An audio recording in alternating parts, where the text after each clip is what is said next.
Today is the day that we name the managers. We go to the floor to pass the resolution to transmit the articles of impeachment to the Senate when in the course of human events. These are the times that try men's souls, the times that found us 77 years ago. Listen, my children, and you will hear of the midnight ride of Paul Revere on the 18th of April in 75. Hardly a man is now alive that remembers that famous day and year. Longfellow, Thomas Paine, Abraham Lincoln. Since December 18th, there have been comments about when are we going to send the articles over. Well, we had hoped that the courtesy would be extended, that we would have seen what the process would be in the Senate. Short of that, that time has revealed many things since then. Time has been our friend in all of this because it has yielded incriminating evidence, more truth into the public domain. The time has only strengthened your case. Why did you rush to have a vote before Christmas? And, Mr. Chairman, why hold only public hearings for just 2 weeks? Or couldn't you stretch this out longer in order to get this more information that you consider as only bolstered your case? Well, I'll yield to the distinguished chairman, but I will say that we had a strong case. I'll yield to the chairman. We've always felt a certain urgency about this impeachment, given that the president was trying to get foreign help in cheating in the next election.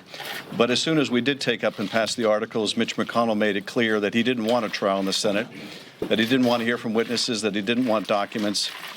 And this time has given us the ability to show the American people the necessity of a fair trial, to expose the degree to which McConnell is working hand in hand with the subject of the impeachment, the president, to essentially turn what should be a trial into a sham. I want members to feel free to ask any questions they like.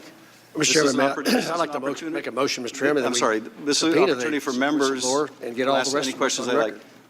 The gentleman is not recognized. The identity of the whistleblower. The gentlewoman will suspend. Thank you for being here today. The gentlewoman will suspend. What is the interruption for this time? It is our time. The gentlewoman will suspend. You're not recognized. The ranking member yielded time to another member of Congress. No, that is not accurate. You're gagging the young That is lady accurate. from New York. Ambassador Yovanovitch, I want to thank you for being Gentlewoman here will today. suspend. You're not recognized. This is the 5th time you have interrupted members of Congress, duly elected members of Congress. The gentlewoman will suspend. This week, when you interrupted our questions. That is not a proper point of order. The gentlewoman will suspend. Mr. Speaker, Mr. Chairman, I have a The gentleman is not recognized. Mr. Chairman, I have a point of order. The gentleman is not recognized. I have a point of order, though. The gentleman is not recognized. I do want to respond. I allowed the ranking member to. I have a point of order. The gentleman is not recognized. Mr. Chairman, there are 4 transcripts that have not been released. The gentleman is not recognized. Holy The ranking cow. member will suspend. That's my point of order. The gentleman will suspend. Gee. We would ask the president to stop obstructing the impeachment inquiry. Mr. Chairman, I have a point of order. Mr. Chairman, I have a point of order under Gentlewoman is not recognized. So we know clearly you're going to interrupt us throughout this hearing. Gentlewoman is not recognized. Mr. Chairman, I have a Today- unanimous consent request. Today, no. Mr. Chairman, I have unanimous The consent gentleman is request. not recognized. Appreciate it. Indulgence is wearing out. I appreciate it. There is a question. Our, here, right? our indulgence wore out with you a long time ago, Mr. Chairman. Well, I'll tell you that. I'm about to gavel you down. The Senate, the framers had in mind a real trial with witnesses and evidence. And if McConnell makes this the first trial in history without witnesses, it will be exposed for what it is, and that is an effort to cover up for the president. Mr. Chairman, when can we anticipate a response to our November 9th letter requesting certain individual witnesses to be called?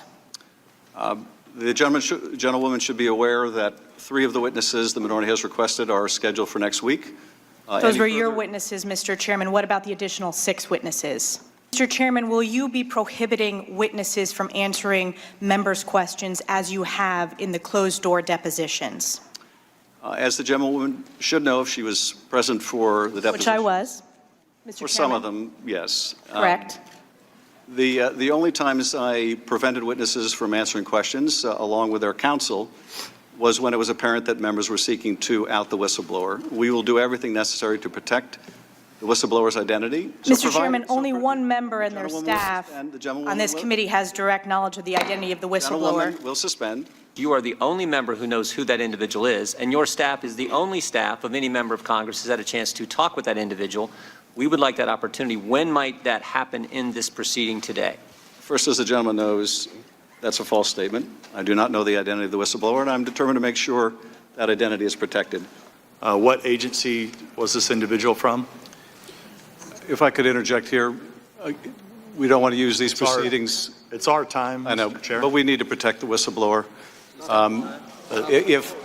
Please stop. Do they want a fair trial, one that's fair to the president, but also fair to the American people, or are they going to participate in a cover-up?